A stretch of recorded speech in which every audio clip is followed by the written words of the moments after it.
In the ancient forests of prehistoric Europe, when humans lived in scattered tribes and survival meant outwitting nature's deadliest predators, there lived a young girl named Kira. She was only 12 winters old, but hunger and hardship had taught her lessons far beyond her years. Her tribe was starving. The winter had been cruel, killing most of the game, and the hunters returned empty-handed day after day. Children cried from hunger, elders grew weaker, and desperation filled every heart. Kira watched her little brother, barely 5 years old, growing thinner each day. His ribs showed through his skin, his eyes had lost their light, and his cries for food tore at her soul. She couldn't watch him die. She wouldn't. That morning, she made a decision that would change everything. She would venture alone into the deep forest, beyond the safety of the tribal boundaries, where even the bravest hunters feared to go. Armed with only a sharpened stick and a small flint knife, Kira moved silently through the snow-covered woods. The cold bit at her skin through her animal hide clothing, but fear and determination kept her warm. She knew the risks. The forest belonged to predators, cave bears, saber-toothed cats, and most dangerous of all, the dire wolf packs. These weren't the wolves of today. They were massive, intelligent, and territorial.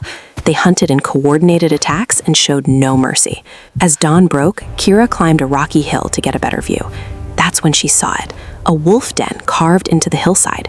Her heart raced. Wolf dens meant pups. Pups meant easy prey, meat for her brother, food for her family, a chance at survival.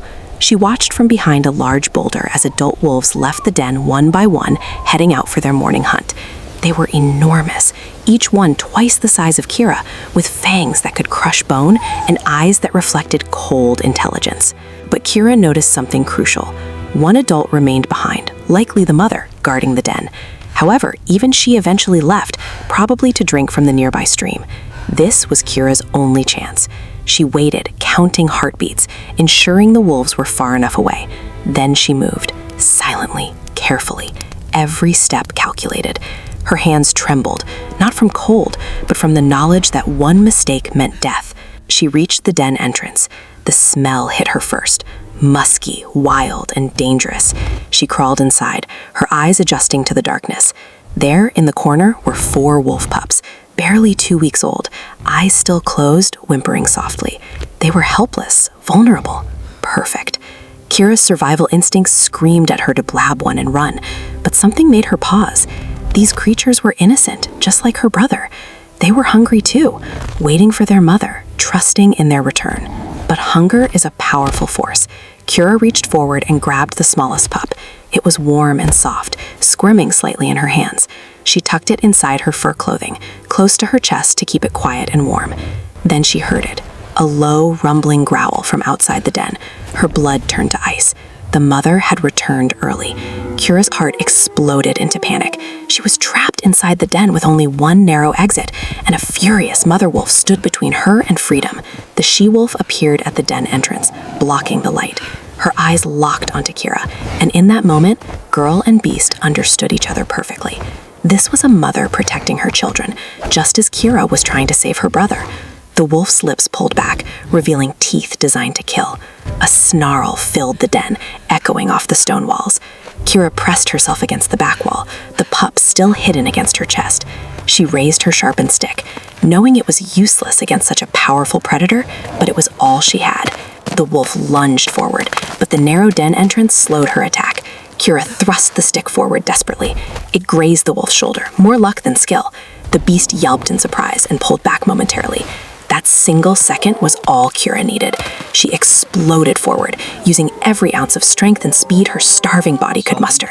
She dove past the wolf, rolling on the ground outside the den, and sprinted down the hill. Behind her, the mother wolf's howl pierced the morning air. It was not just a howl of anger, but a call to the pack. Within seconds, answering howls echoed through the forest from every direction. Kira ran faster than she had ever run in her life. The pup bounced inside her clothing, occasionally yelping, which only made the pursuing wolves more frenzied. She could hear them crashing through the underbrush behind her, getting closer with every second. Dire wolves could run for hours without tiring. Kira could not. She reached the frozen stream and made a desperate decision. She ran across the ice, hoping her lighter weight would hold while the heavy wolves might break through. The gamble paid off. The first wolf that followed her onto the ice crashed through it with a violent splash. The others hesitated, giving Kira precious seconds. But they quickly found another way across, using rocks as stepping stones. The chase continued. Kira's lungs burned, her legs screamed in agony, but she couldn't stop. To stop meant death for her and the pup. Just when she thought her body would give out completely, she saw it, a narrow crevice between two massive boulders. Too small for the wolves, but just large enough for her. She squeezed through, scraping her arms and legs on the rough stone, but she made it. The wolves arrived moments later, snarling and snapping at the opening, but they couldn't follow.